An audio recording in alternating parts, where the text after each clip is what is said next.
歡迎收聽一道微光同志小說，作者書野，故事馬上開始。白起遠還沒挑明自己已經知道他當模特的事，但他時不時打量對方的目光，卻比往常都要細緻和深沉。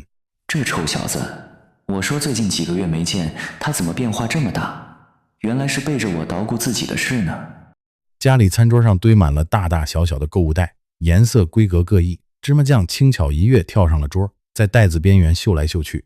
齐遠叔，唐玉成從這一堆繁雜中拎起一個簡約的白色包装袋，這是給你的新年禮物。白起遠微微一怔，接過袋子，他從中取出了一件深藍色的羽绒服，指尖觸碰到的是細膩的質感。你一個學生，真沒必要花這錢。齐遠叔，你先穿上試試看，好不好？就當幫我一個忙，行嗎？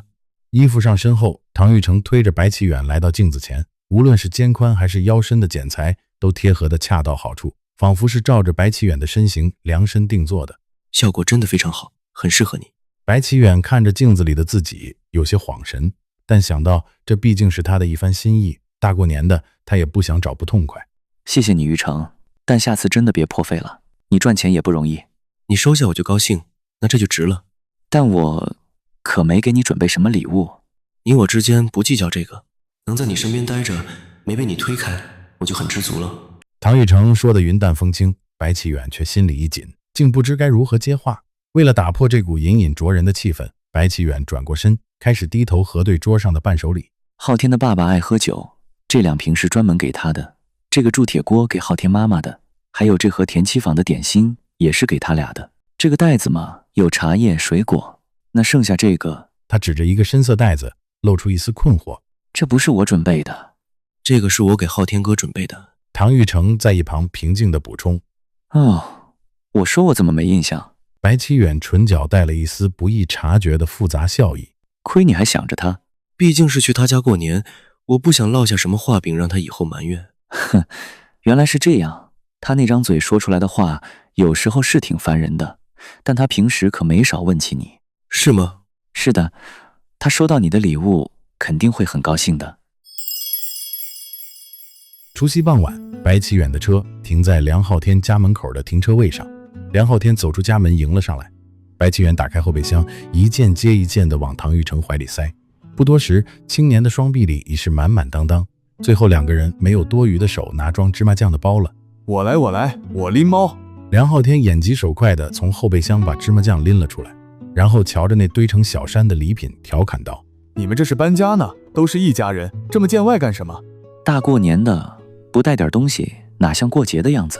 白起遠關上後備箱，主要是想讓叔叔阿姨高興高興。那有我的那份嗎？梁昊天厚着臉皮湊近，白起遠斜睨他一眼。我沒給你準備，但唐玉成他給你準備了。瞧，這才是你齊遠叔的真面目。關鍵時刻還得看我玉成弟弟。梁昊天樂不可支，哥倆好的攬過唐玉成的肩膀。走，弟弟，進屋暖和暖和去。說着，3個人進了屋。一進屋，唐玉成就被嚇了一跳，只見一隻淺棕色的吉娃娃正呲溜一下竄到他腳邊，仰着脖子急促地汪汪抗議。呆呆，閃開，不許對客人沒禮貌。被梁昊天這麼一吼，呆呆立刻收了聲，委屈巴巴地夾着尾巴回到了客廳。3人換了鞋往裡走，屋裡暖氣很足，裹挾着一股淡淡的墨香。叔叔阿姨，过年好。哎呀，过年好。齐遠，你這孩子怎麼又拎這麼多東西，太見外了。梁母趕忙迎上來接東西，梁昊天在旁邊幫腔。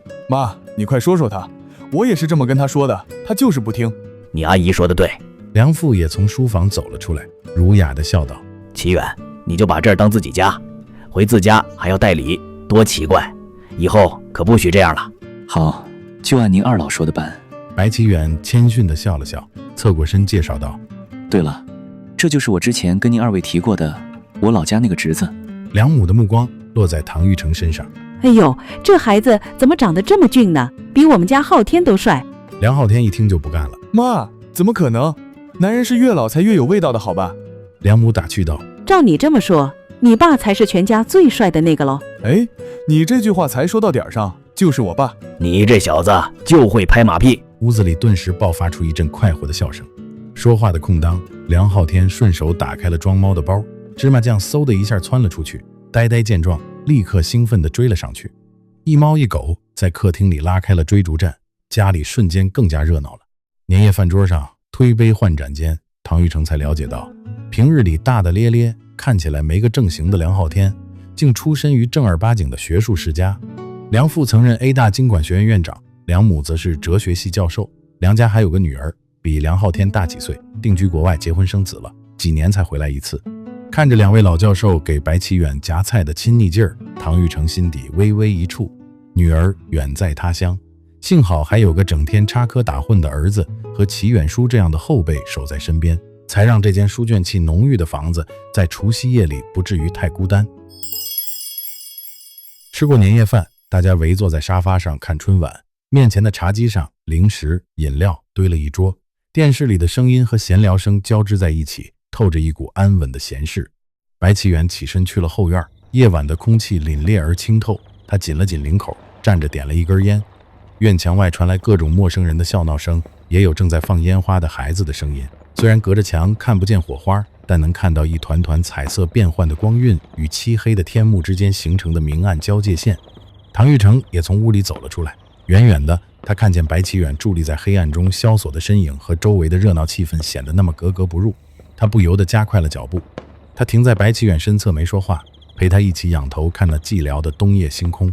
你有話想說？白啟遠沒回頭，指尖的煙頭在黑暗中忽明忽暗。沒有啊。唐玉成輕笑了一聲，帶着點調皮的試探。倒是你，我怎麼感覺白教授又要給我上課了？白啟遠清了清嗓子，笑了笑。我給你上課太正常了。是。唐玉成側過身，一副乖順模樣。學生我洗耳恭聽。白啟遠吐出一口煙霧，本來預想中的尷尬並沒有發生，這種放鬆讓他終於問出了這段時間憋着的話。你之前不是在做家教嗎？怎麼現在又成封面模特了？唐玉成脊背微微僵了一瞬。你是怎麼知道的？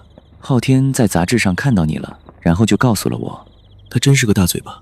就算他不告訴我，你覺得你能瞞得了多長時間？白啟遠轉過身，眉頭微蹙，語氣嚴肅了些。你是不是仗着自己成績好，就想幹什麼就幹什麼了？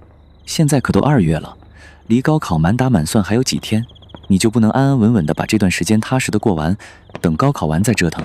我的工作並沒有影響我的學習。唐玉成看着白啟遠的眼睛，聲音沉穩且篤定。工作時間基本都在周末，偶爾佔用一點晚上的時間。那你身體受得了嗎？這樣佔用你課餘的時間，你怎麼休息得好？白啟遠追問着，語氣裡藏不住的擔憂。你放心吧，祁遠叔，這段時間我都是這麼過來的，實踐證明沒有問題。好吧。白啟遠長嘆了一口氣，被他這副死豬不怕開水燙的淡定弄得沒了脾氣。他不再說話，只是低頭專心抽煙，大半張臉隱在朦朧的煙霧後。生氣了？唐玉成小心翼翼地湊近。沒有。白啟遠生硬地回答。唐玉成突然傾身，臉猛地貼近白啟遠的側臉，近到能感受到彼此的呼吸。他盯着白啟遠輕皺的眉，口是心非。白啟遠被這突如其來的親近弄得有點措手不及，他下意識後退了一步，並朝空中吐了一口煙，試圖平復那種莫名的局促感。你別生我氣好不好？唐玉成的聲音在夜色裡磁性而柔軟，帶着明顯的討好意味。這大過年的，我真的不想惹你生氣。馬後炮。唐玉成看着他那副拿自己沒辦法的樣子，無聲地笑了笑。說誰馬後炮呢？梁浩天冷不丁出現在兩人身後，打破了後院這快要凝固的曖昧。白啟遠順手彈了彈煙灰。沒說你，不要對號入座。那就好。梁浩天狐疑地在面前的兩人臉上掃了一圈。祁遠，我媽叫你呢，神神秘秘的，不知道要幹嘛，你快進去看看。好，我這就去。白啟遠掐滅了煙，進了屋。後院只剩下唐玉成和梁浩天，兩人面面相覷，夜風捲着涼意鑽進脖頸。梁浩天縮了縮脖子，外面有點冷啊，我也進屋了。你是不是喜歡你祁遠叔？梁浩天突然開口。是。唐玉成的回答沒有一絲猶豫，前者提問單刀直入，後者回答得坦坦蕩蕩。但我知道他和宋毅在交往，我不會讓他為難。那你打算放棄？感情這東西不是說放棄就放棄的，我也不打算放棄，但是我不知道我還能怎麼做，很迷茫，可能我會這麼一直等下去，等到他倆分手的那一天。那萬一他們沒分手，甚至最後結婚成家了呢？唐玉成眼底的光微微失焦，他沉默了良久，才低聲呢喃：不知道，其實我明明感覺他是喜歡我的。他深深嘆了口氣，像是要把胸腔裡的悶都排解出去。不管了，不管将来如何，目前我還能在他身邊待着，看着他我就知足了。以後再說以後的。以後你考到外地去，看不見他，心里或許能好受点。梁浩天哪壶不開提哪壺。是啊，唐玉成苦笑了一下，也許我不在，他反而能自在点。別這麼想，他在意你。梁浩天拍了拍他的肩膀，雖然你們沒有血緣關係，但不要懷疑他對你的關心，他是真心希望你好。這個世界上能遇到一個真正關心自己的人不容易，遇到了就珍惜吧。我會的。行，能聽勸，不錯，孺子可教。對了，是你告訴齊遠叔我當模特的事。是啊，臭小子，你不提我也想問你呢，你什麼時候加入時尚圈了？挺有本事的啊。就試試唄。唐玉成恢復了那副波澜不驚的模樣。裝，接着裝。梁浩天嗤笑一聲，你剛來 S 市的時候多淳朴一孩子。哈哈，有嗎？沒覺得，我從來沒覺得自己像你說的那樣。現在翅膀硬了，越來越不老實了。裝吧你，你这耳洞打得倒是不錯。一個高中生打什麼耳洞？白啟遠回來了。你來了，我媽叫你到底是什麼事？給我介紹女孩認識。白啟遠走到兩人跟前，神色有些無奈。你別介意，我媽就這樣。放心吧。白啟遠擺擺手，我能理解，阿姨也是為我好。總之最後我委婉拒絕了。說完，白啟遠又從煙盒裡抽出一根煙，銜在唇間。唐玉成又極其自然地輕身從白啟遠手中接過他的打火機，一簇幽藍的火焰在寒冷的夜色中跳躍而起，之後穩穩地被遞到了白啟遠唇邊。白啟遠意味深長地看了他一眼，然後微微低頭，垂眸靠近那簇近在咫尺的火光，點燃了煙，嘴角噙着一抹似笑非笑。與此同時，唐玉成微微抬頭，目光一寸不離地凝視着白啟遠，那雙漆黑的眸子裡是不加掩飾的愛意。梁浩天站在一旁，看着面前的兩個人，心頭湧起一股無名火。他轉身大步往屋裡走。這兩個人明明彼此喜歡的要命，卻偏要演這種克制到自虐的戲碼。媽的，老子實在看不下去了。